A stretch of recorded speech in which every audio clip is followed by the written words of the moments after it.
Assalamualaikum warahmatullahi wabarakatuh.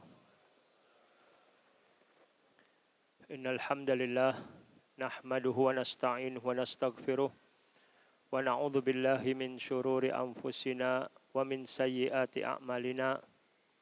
May yahdihillahu fala mudhillalah wa may yudlil fala hadiyalah. Asyhadu an la ilaha illallah wahdahu la syarikalah wa asyhadu anna Muhammadan abduhu wa rasuluh. يا أيها الذين آمنوا اتقوا الله حق تقاته ولا تموتن إلا وأنتم مسلمون يا أيها الناس اتقوا ربكم الذي خلقكم من نفس واحدة وخلق منها زوجها وبث منهما رجالا كثيرا ونساء واتقوا الله الذي تساءلون به والأرحام إن الله كان عليكم رقيبا يا أيها الذين آمنوا اتقوا الله وقولوا قولا سديدا يصلح لكم أعمالكم ويغفر لكم ذنوبكم ومن يطع الله ورسوله فقد فاز فوزا عظيما أما بعد فإن أصدق الحديث كتاب الله وخير الهدي هدي محمد صلى الله عليه وسلم وشر الأمور محدثاتها وكل محدثة بدعة وكل بدعة ضلالة وكل ضلالة في النار. Jamaah Masjid Al-Mubarak yang berbahagia, malam hari ini kita akan membahas tentang saat-saat menjelang Rasulullah Sallallahu Alaihi Wasallam wafat yang diambil dari buku Fiqhus Sirah yang ditulis oleh Profesor Dr. Zaid bin Abdul Karim Az-Zaid. Buku ini sudah diterjemahkan ke dalam bahasa Indonesia. Penulis mengatakan selesai melaksanakan haji wada, Rasulullah SAW kembali ke Madinah. Setelah Allah menurunkan firman-Nya, "Idza jaa nasrullahi wal fath wa ra'aitan nasa yadkhuluna fi dinillahi afwaja fasabbih bihamdi rabbika wastaghfirh innahu kana tawwaba." Apabila telah datang pertolongan Allah dan kemenangan dan kamu lihat manusia masuk agama Allah dengan berbondong-bondong, maka bertasbihlah dengan memuji Rabbmu dan mohonlah ampun kepadanya, sesungguhnya Dia adalah Maha Penerima Taubat. Surat An-Nasr ayat 1 sampai ayat 3. Haji wada artinya haji perpisahan. Rasulullah SAW menunaikan ibadah haji hanya sekali. Tapi itu juga yang pertama dan yang terakhir sehingga disebut dengan haji wada, haji perpisahan. Kemudian turunnya surat An-Nasr ini pada saat Nabi SAW menunaikan ibadah haji. Yaitu turun di Mina. Ayat-ayat ini, 3 ayat ini turun di Mina, tapi disebut juga ayatnya atau suratnya disebut Madaniyah. Karena ayat atau surat yang turun setelah hijrah. Walaupun turunnya di daerah wilayah Mekah, tapi tidak disebut Makkiyah. Ya. Surat ini turun sebagai pertanda dekatnya ajal Nabi Sallallahu Alaihi Wasallam. Ini pernah juga di masa Khalifah Umar bin Khattab radhiyallahu anhu. Beliau ketika berkumpul dengan pahlawan perang Badar, beliau membawa Ibnu Abbas, Abdullah bin Abbas radhiyallahu anhuma, di mana pahlawan perang Badar pun memiliki anak seumuran Ibnu Abbas. Tapi oleh Umar radhiyallahu anhu, Ibnu Abbas yang masih kecil ini dibawa ke majelis mereka. Kemudian Umar bertanya kepada para sahabat yang lain tentang makna dari surat An-Nasr ayat 1 sampai 3 ini. Para sahabat ada yang menjawab bahwa itu perintah dari Allah untuk bertasbih dan beristighfar ketika datang kemenangan. Sebagian sahabat lagi diam tidak menjawab. Ketika Khalifah Umar radhiyallahu anhu bertanya kepada Ibnu Abbas, bagaimana pendapatmu tentang surat ini? Ibnu Abbas menjelaskan bahwa itu surat ini pertanda ajal Nabi SAW sudah dekat. Maka Umar radhiyallahu anhu mengatakan, saya pun sependapat dengan Anda. Ini menunjukkan kecerdasan dari Abdullah bin Abbas radhiyallahu anhuma. Kemudian ketika beliau sampai di Madinah sepulang dari ibadah haji, beliau berziarah ke Baqi, ke pemakaman para sahabat, dimakamkan di pemakaman Baqi dekat dengan Masjid Nabawi, dan memohonkan ampun untuk penduduk Baqi atau penghuni kubur yang berada di Baqi. Dalam terjemahan disebutkan memohonkan ampun untuk keluarganya. Kalau diterjemahkan ahlihi dengan keluarganya kurang tepat, karena nanti akan dipahami keluarga Nabi SAW. Tapi maksudnya penduduk Baqi, maksudnya penghuni kubur yang ada di Baqi. Beliau juga mendoakan para sahabat yang gugur di perang Uhud. Jadi setelah ziarah ke Baqi juga, sempat juga ziarah ke syuhada Uhud. Mendoakan juga untuk para syuhada Uhud. Lalu Nabi SAW berkhutbah di hadapan para sahabatnya, seakan-akan beliau ingin menyampaikan perpisahan kepada sahabat yang sudah meninggal atau yang masih hidup. Kemudian di penghujung bulan Safar tahun ke-11 Hijriah, di akhir bulan Safar, di tahun ke-11 Hijriah, beliau mulai mengalami sakit kepala yang semakin hari sakitnya semakin parah. Saat sakit, beliau menyampaikan beberapa wasiat. Jadi dimulai kurang lebihnya di awal bulan Rabiul Awal juga, Nabi SAW saat itu sakit, atau di akhir bulan Safar, kemudian sakitnya semakin bertambah berat. Nabi SAW pun memberikan beberapa wasiat-wasiat di saat sakit beliau menjelang wafatnya. Di antara wasiat beliau, agar kaum musyrikin dikeluarkan dari Jazirah Arab. Yang kedua, agar kaum muslimin menerima para delegasi yang datang kepada mereka, sebagaimana Nabi SAW menerima delegasi yang datang kepada beliau. Juga agar kaum muslimin berpegang teguh dengan kitabullah. Kemudian juga Nabi SAW mewasiatkan untuk mengirim tentara untuk berperang dengan Romawi di bawah kepemimpinan Usamah bin Zaid radhiyallahu anhuma. Lalu Nabi SAW juga berwasiat juga di sini, wa ausa bil ansari khaira. Nabi SAW berwasiat kepada para sahabat dan kepada para kaum muslimin untuk berbuat baik kepada kaum Ansar. Dalam terjemahan ada kekeliruan, disebutkan agar orang-orang Ansar berlaku baik. Tapi tidak demikian, yang benar berwasiat kepada kaum muhajirin dan selain muhajirin agar berbuat baik kepada kaum Ansar. Agar berbuat baik kepada kaum Ansar. Kemudian juga Nabi SAW juga berwasiat kepada kaum muslimin untuk menjaga salat. Untuk menjaga salat dan memperhatikan berlaku baik kepada kaum budak. Beliau juga melaknat orang-orang Yahudi dan Nasara yang telah menjadikan kuburan para nabi sebagai tempat peribadatan. Dan melarang kaum muslimin untuk menjadikan kuburannya nanti sebagai berhala yang disembah. Ya. Beliau menyampaikan khutbah di hadapan para sahabat. Di antaranya juga, di antara isi khutbahnya, beliau berpesan agar kaum muslimin jangan berlomba-lomba dalam urusan dunia. Jangan berlomba-lomba dalam urusan dunia yang dapat mengakibatkan binasanya suatu umat dikarenakan berlomba-lomba dalam urusan keduniaan.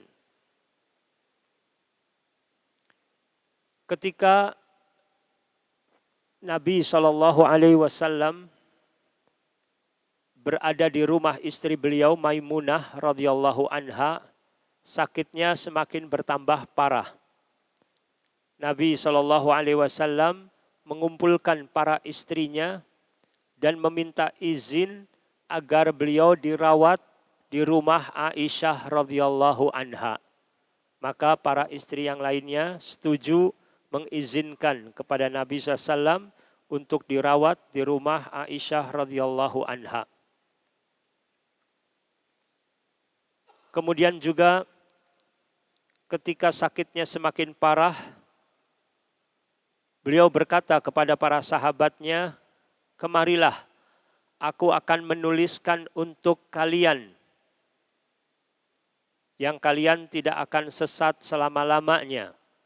Nabi SAW akan berwasiat dan meminta sahabat untuk menulis isi wasiat yang akan didiktekan oleh Nabi SAW. Lalu terjadi perselisihan di antara sahabat. Sebagian sahabat tidak setuju dengan ditulisnya wasiat tersebut karena Nabi SAW sedang sakit keras, sedang sakit parah. Jangan sampai merepotkan Nabi SAW. Di antaranya Umar bin Khattab radhiyallahu anhu mengatakan beliau sedang sakit keras. Pada kalian sudah terdapat Al-Quran, maka itu sudah cukup untuk kalian. Sahabat yang lain tidak sependapat dengan Umar, tapi mengatakan kita ikuti apa yang dimaui oleh Nabi SAW untuk kita mencatat apa yang akan didiktekan oleh beliau. Karena ada perselisihan di antara sahabat tersebut di hadapan Nabi SAW, maka Nabi SAW merasa tidak nyaman dan meminta para sahabat untuk meninggalkan beliau. Meminta sahabat supaya meninggalkan beliau. Akhirnya tidak jadi wasiat ditulis. Dan Nabi SAW sependapat dengan pendapat Umar radhiyallahu anhu untuk tidak menuliskan wasiat secara tertulis. Banyak sekali di antara pendapat-pendapat Umar itu yang diikuti oleh Nabi SAW dan dibenarkan oleh Allah Subhanahu Wa Taala sehingga turun ayat Al-Quran. Ya. Jadi di sini bukan berarti Umar radhiyallahu anhu menentang perintah Nabi SAW. Tapi beliau berpendapat, berijtihad, yang ijtihadnya diikuti juga oleh Nabi SAW dibenarkan. Seandainya Nabi SAW tetap hendak menuliskan wasiat itu secara tertulis, tentu Nabi SAW pun akan memintanya lagi kepada sahabat untuk menuliskan isi wasiat yang akan didiktekan. Tapi ternyata sampai wafatnya beliau tidak ada wasiat secara tertulis. Yang ada wasiat-wasiat secara lisan. Kemudian Rasulullah SAW juga sebelum wafatnya ketika sakit sudah tidak mampu untuk mengimami salat, maka beliau memerintahkan Abu Bakar As-Siddiq radhiyallahu anhu menjadi imam kaum muslimin, imam salat mereka. Dan Nabi SAW memuji Abu Bakar radhiyallahu anhu yang pengorbanannya, perjuangannya sangat besar dan jasanya sangat besar juga untuk Nabi SAW dan untuk umat Islam. Ini sebagai satu isyarat dari Nabi SAW bahwasannya kepemimpinan setelah beliau alaihi salatu wassalam wafat adalah akan dipimpin umat oleh Abu Bakar As-Siddiq radhiyallahu anhu, walaupun tidak ada secara langsung dari Nabi SAW ucapan seperti itu, tetapi adalah isyarat-isyarat yang ada. Termasuk Nabi SAW meminta semua pintu yang aksesnya ke Masjid Nabawi harus ditutup semua kecuali pintu Abu Bakar As-Siddiq radhiyallahu anhu yang dibuka. Ini juga termasuk isyarat dari Nabi SAW tentang kepemimpinan setelah beliau wafat. Sehari sebelum wafat beliau juga bersedekah dengan beberapa dinar yang beliau miliki. Dan beliau mengatakan, harta kami tidak diwariskan. Dan apa-apa yang kami tinggalkan menjadi sedekah. Para nabi, hartanya apabila memiliki harta setelah wafatnya, tidak diwariskan kepada ahli warisnya. Tetapi untuk baitul mal. Dan juga warisan para nabi adalah ilmu. Warisan para nabi adalah berupa ilmu.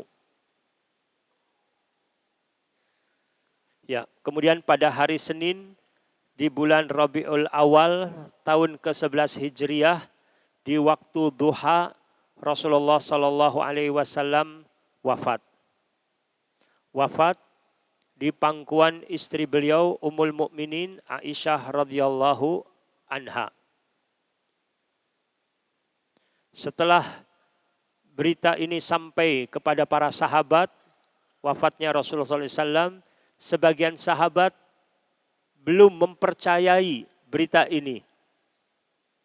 Mereka kaget luar biasa, termasuk Umar bin Khattab radhiyallahu anhu, sangat kaget dengan berita tersebut dan tidak mempercayai kalau Nabi SAW wafat.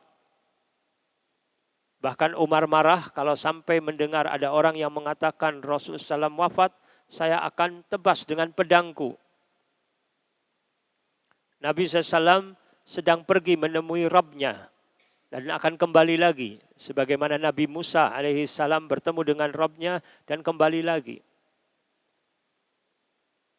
Tapi ketika Abu Bakar As-Siddiq radhiyallahu anhu dipanggil, langsung melihat masuk ke rumah putri beliau, melihat jenazah Nabi SAW dan mendoakannya dan mengucapkan tibtum hayyan wa mayyita, engkau tetap baik, tetap indah dikala hidup maupun dikala telah wafatnya. Maka Abu Bakar radhiyallahu anhu keluar menenangkan para sahabat. Beliau berpidato, barang siapa yang menyembah Muhammad, sesungguhnya Muhammad telah wafat. Barang siapa yang menyembah Allah, maka Allah tetap hidup. Kemudian beliau juga membawakan firman Allah Subhanahu wa taala di surat Ali Imran ayat 144, "Wa ma Muhammadun illa rasulun qad khalat min qablihir rusul. Afa imma ta'aw qutilan qalabtum ala aqabikum. Wa may yanqalib ala aqibaihi falan yadurrallaha syai'a wa sayajzillahu syakirin." Dan Muhammad hanyalah seorang rasul, sebelumnya telah berlalu beberapa rasul. Apakah jika dia wafat atau dibunuh, kalian berbalik ke belakang untuk murtad? Barang siapa berbalik ke belakang, maka ia tidak akan merugikan Allah sedikit pun. Allah akan memberi balasan kepada orang-orang yang bersyukur.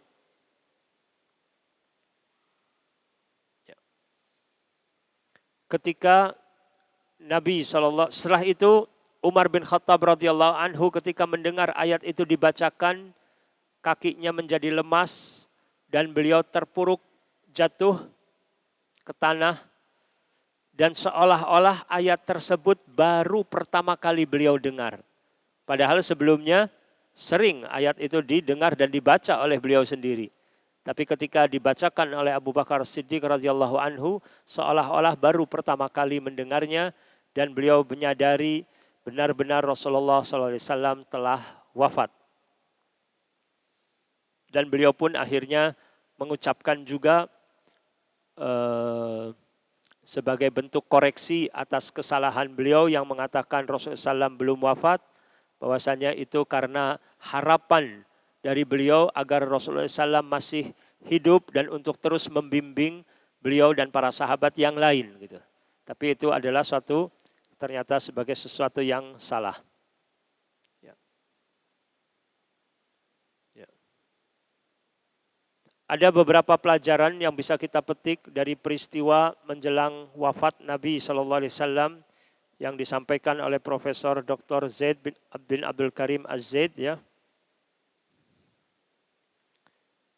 Yang pertama, bagaimana adilnya Rasulullah SAW terhadap para istri. Ketika beliau meminta izin dari istri-istrinya agar dirawat di rumah Aisyah radhiyallahu anha. Kemudian yang kedua, adanya keutamaan khusus bagi Aisyah radhiyallahu anha, di mana Nabi SAW ingin dirawat di rumah Aisyah radhiyallahu anha. Di samping juga Nabi SAW juga menyebutkan secara langsung juga bahwa beliau sangat mencintai Aisyah radhiyallahu anha. Tapi bukan berarti beliau tidak berbuat adil terhadap istri-istri yang lain.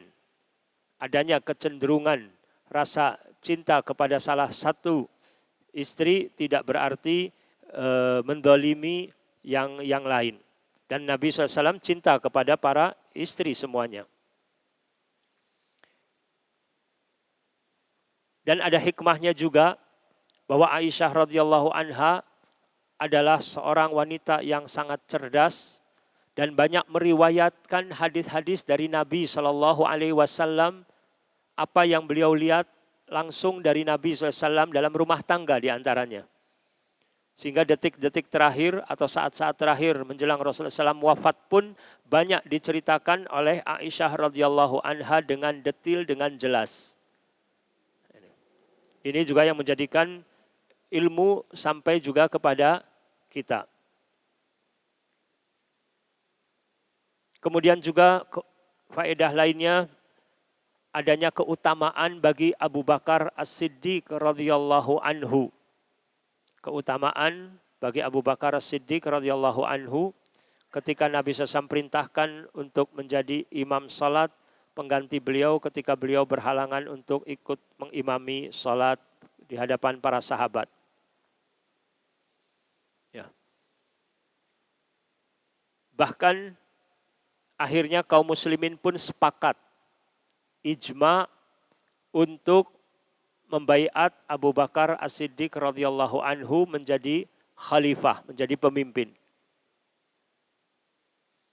Pelajaran lainnya juga yang bisa kita petik, bahwasannya pada saat suasana genting, pada saat suasana bisa menimbulkan adanya perselisihan, perlu tampilnya orang-orang yang memantapkan keimanan kaum muslimin untuk tetap istiqomah dan agar kaum muslimin bersatu, tidak berpecah belah. Itu diantaranya sikap dari Abu Bakar As-Siddiq radhiyallahu anhu yang ketika menenangkan sahabat yang goncang mendengar berita wafat Nabi SAW, akhirnya para sahabat menjadi tenang walaupun tetap sedih, mereka menerima bahwa Nabi SAW wafat. Yang Umar tadinya sempat marah itu pun menjadi reda. Kemudian juga ketika Abu Bakar radhiyallahu anhu juga bisa meyakinkan para sahabat dari kaum Ansar, di mana ketika itu mereka berkumpul di tempat yang bernama Sakifah Bani Sa'idah untuk memilih seorang pemimpin dari kaum Ansar sebagai pengganti pemimpin dari Nabi Muhammad SAW. Hampir-hampir kaum Ansar memilih Sa'ad bin Ubadah radhiyallahu anhu menjadi khalifah. Lalu tampillah Abu Bakar radhiyallahu anhu memuji kaum Ansar dengan pujian Allah dan Rasulnya, kemudian meyakinkan kaum Ansar bahwa kepemimpinan umat Islam pasca wafatnya Rasulullah SAW adalah di tangan kaum Muhajirin, bukan di tangan kaum Ansar, berdasarkan hujah-hujahnya sehingga kaum Ansar pun tunduk menerima rujuk kepada kebenaran. Walaupun Abu Bakar radhiyallahu anhu tidak berambisi dirinya menjadi khalifah, bahkan beliau mengusulkan agar Umar saja yang dibaiat untuk menjadi khalifah atau Abu Ubaidah ibn al-Jarrah radhiyallahu anhuma, tetapi Umar langsung secara spontan membaiat Abu Bakar karena Umar yakin yang lebih pantas dari keduanya adalah Abu Bakar radhiyallahu an, lalu dibaiat oleh Umar radhiyallahu anhu secara spontan, lalu diikuti oleh sahabat yang lainnya.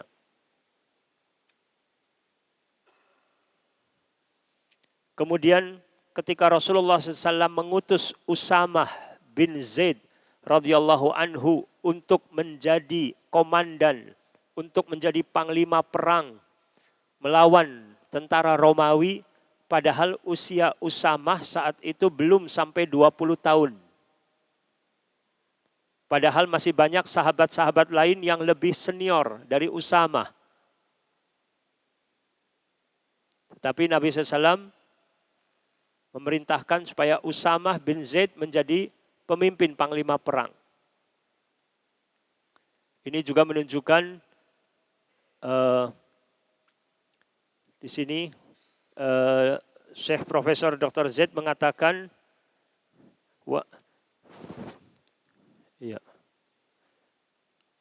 umurnya yang masih muda, umur yang muda dan masa lalunya yang pernah menjadi anak dari seorang budak, di mana ayahnya Zaid bin Harithah dahulunya budak, kemudian dimerdekakan oleh Nabi SAW dan dijadikan anak angkat oleh Nabi SAW. Tidak menghalangi bagi Nabi SAW untuk menjadikan dia sebagai pemimpin bagi para pemimpin di antara para sahabat. Padahal banyak juga orang-orang Quraisy, orang-orang juga yang mungkin lebih senior dan lain sebagainya. Barangkali juga ada pelajaran bagi kita juga untuk pentingnya untuk regenerasi. Pentingnya regenerasi. Bahwasanya orang-orang yang tua secara logika akan lebih cepat untuk meninggal dan wafat. Dibutuhkan regenerasi untuk anak-anak muda untuk tampil nanti memimpin umat. Jadi perlu juga dilatih dan adanya kaderisasi bagi para aktivis, bagi para pengurus dan lain sebagainya untuk juga mereka ikut melanjutkan estafeta perjuangan umat Islam.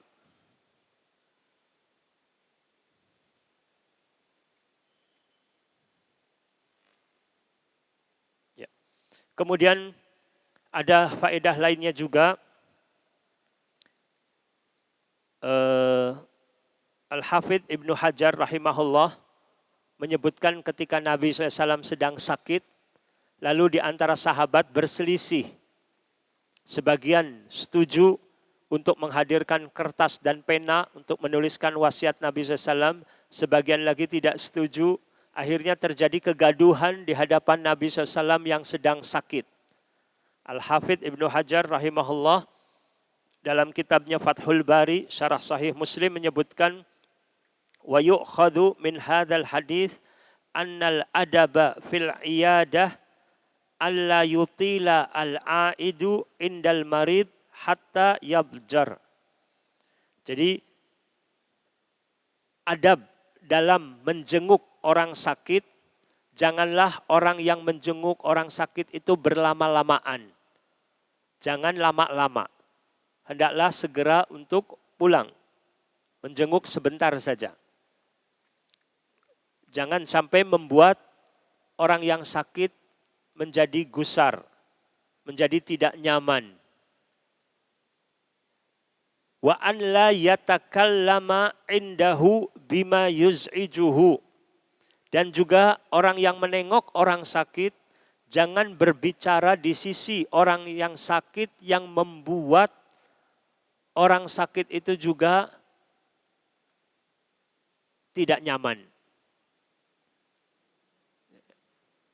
Sebagian dari orang yang menengok orang sakit di masa sekarang ini kurang memahami adab dalam hal ini. Berlama-lamaan ketika menengok. Padahal yang sakit butuh istirahat. Yang sakit tidak boleh banyak berbicara. Yang kedua, berbicaranya apa yang dibicarakannya yang membuat orang sakit itu jadi kepikiran bahkan bertambah sakit lagi. Ketika ditanya, Anda sakitnya apa? Sakit ini. Oh, tetangga saya kemarin meninggal sakit ini. Bahaya ini sakit. Walaupun tidak ada maksud untuk menjatuhkan mentalnya ya. Tapi spontan saja bicara tanpa dipikirkan apa yang dibicarakannya. Akhirnya membuat orang yang sakit menjadi tambah sakit lagi. Jadi hati-hati kita juga berbicara yang menyenangkan, mendoakan. Kalaupun membicarakan hal-hal lainnya tidak di hadapan pasien tapi di hadapan mungkin keluarganya kalau ada hal-hal yang penting untuk disampaikan. Ya. Kemudian faedah lainnya at-tahdhiru minad dunya wal munafasah 'alaiha. Ya. Peringatan dari bahayanya dunia dan berlomba-lomba untuk memperebutkan dunia. Ya. Ya. Artinya jangan sampai dunia menjadi orientasi kita, tapi jadikanlah dunia sebagai ladang untuk akhirat. Bukan kita tidak peduli dengan dunia sama sekali, tidak. Allah berfirman dalam surat Al-Qasas, wabtaghi fima atakallahu daral akhirah wala tansa nasibaka minad dunya. Carilah apa yang Allah berikan kepadamu berupa negeri akhirat dan jangan lupa nasibmu di dunia. Tapi orang yang berlomba-lomba untuk dunia, orientasinya dunia, seringkali dia tidak peduli dengan keselamatannya di akhirat. Dia gelap mata, tidak peduli halal dan haram untuk mendapatkan dunia. Dan dia sibuk mencari dunia meskipun harus melakukan pelanggaran-pelanggaran, menyia-nyiakan sholat, memutuskan silaturahim, malas menuntut ilmu, durhaka pada orang tua dan lain sebagainya dari dampak dia berambisi terhadap dunia. Kemudian wasiat lainnya dari Nabi SAW adalah tentang sholat. Nabi SAW dalam keadaan sakit, tetapi masih tetap memikirkan umatnya. Beliau sangat sayang kepada umatnya. Bahkan kalau kita baca di surat At-Taubah ya, di ayat yang terakhir, di surat At-Taubah, jelas sekali menunjukkan bagaimana sayang Nabi SAW kepada umat. Ayat 128.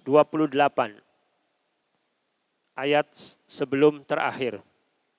Allah berfirman, laqad ja'akum rasulun min anfusikum azizun 'alaihi ma anittum harisun 'alaikum bil mu'minina raufur rahim.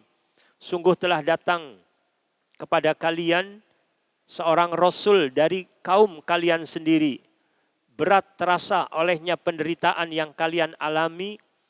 Dia sangat menginginkan keimanan dan keselamatan bagi kalian. Penyantun dan penyayang terhadap orang-orang yang beriman. Ini juga harus kita teladani akhlak Nabi SAW, sifat beliau ini, agar kita juga sayang, perhatian terhadap saudara-saudara seiman, seislam, seakidah. Apa yang diderita oleh saudara kita, kita pun merasakan apa yang dirasakan oleh saudara kita. Kita juga sangat menginginkan keimanan, keselamatan untuk diri kita dan untuk saudara kita yang lain. Dan juga hendaklah kita juga benar-benar sayang terhadap orang-orang yang beriman. Sifat orang-orang yang beriman adalah ruhama'u bainahum. Saling menyayangi untuk sesama mereka. Bukan saling mendengki, bukan saling membenci, saling memusuhi dan lain sebagainya.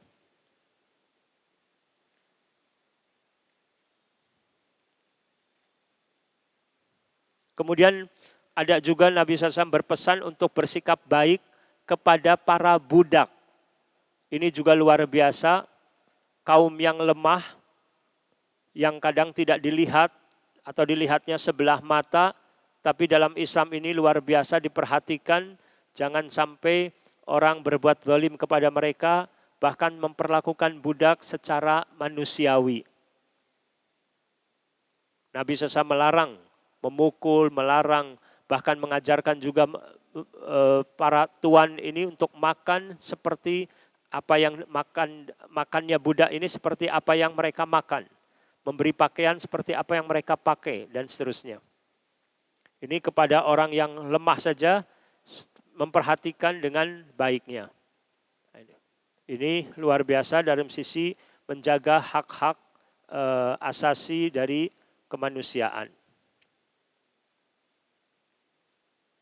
Kemudian Nabi SAW juga berpesan agar jangan sampai kita ini mengkultuskan manusia atau bahkan sampai mengkeramatkan kuburan-kuburan.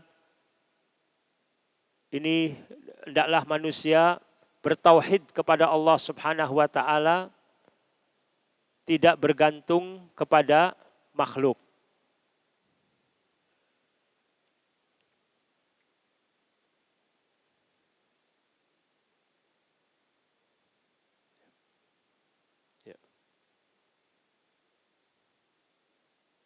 Kemudian musibah berupa wafatnya Rasulullah SAW ini merupakan musibah yang sangat berat yang dialami oleh para sahabat, dan juga musibah yang sangat berat yang juga harusnya ketika kita seorang muslim mendapatkan musibah, maka kita berpikir dengan musibah wafatnya Rasul SAW.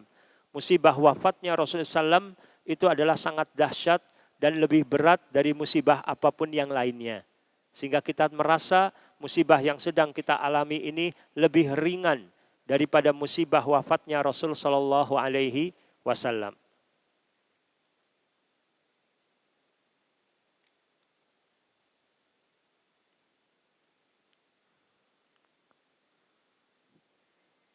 Waktu Rasulullah SAW sakit di rumah Aisyah radhiyallahu anha, datanglah saudara dari Aisyah radhiyallahu anha yang bernama Abdurrahman radhiyallahu anhu. Abdurrahman sedang menggunakan siwak. Nabi SAW melihat kepada Abdurrahman. Tapi Nabi SAW sulit untuk berbicara saat itu karena sakitnya. Aisyah radhiyallahu anha ketika melihat Nabi SAW melihat kepada Abdurrahman, Aisyah faham apa yang diinginkan oleh Nabi SAW. Aisyah bertanya, apakah engkau ingin bersiwak? Nabi mengangguk, menunjukkan iya. Langsung dimintanya siwak dari Abdurrahman. Tentu apa yang sudah dipakainya, dipotongnya, kemudian dibuka lagi yang baru, kemudian digigit oleh Aisyah untuk dilembutkan. Lalu setelah itu diberikan kepada Nabi SAW. Untuk Nabi SAW sangat senang, menyukai untuk bersiwak. Ini pelajaran tentang masalah kebersihan, kesehatan. Kemudian juga Aisyah yang sangat paham apa yang diinginkan oleh Nabi SAW, padahal Nabi tidak menyampaikan secara langsung, secara lisan.